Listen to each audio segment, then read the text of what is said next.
மெரினா கடற்கரையில் கற்றனை தூரும் அறிவு சிலையை முதலமைச்சர் திறந்து வைத்தார். முதலமைச்சர் மு.க.ஸ்டாலின் பல்வேறு திட்டங்களை தொடங்கி வைத்தார். அந்த வகையில் சென்னை மெரினா கடற்கரையில் 1 கோடி ரூபாய் செலவில் அமைக்கப்பட்டுள்ள கற்றனை தூரும் அறிவு என்ற சிலையை திறந்து வைத்தார்.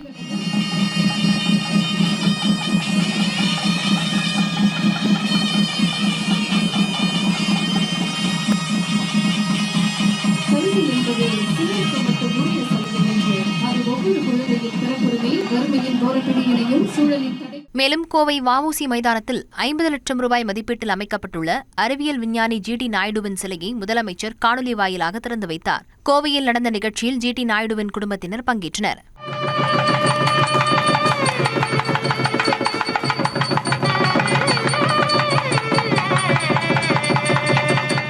ஊரக வளர்ச்சி மற்றும் ஊராட்சித்துறை சார்பில் 78 கோடியே 41 லட்சம் ரூபாய் செலவில் ராமநாதபுரம், நாமக்கல் ஆகிய மாவட்டங்களில் கட்டப்பட்டுள்ள சமத்துவபுரம் சமுதாய கூடங்கள் உள்ளிட்டவற்றை முதலமைச்சர் திறந்து வைத்தார். தொடர்ந்து மதுரையில் கட்டப்பட்ட 396 புதிய அடுக்குமாடி குடியிருப்புகளை காணொலி வாயிலாக முதலமைச்சர் திறந்து வைத்தார்.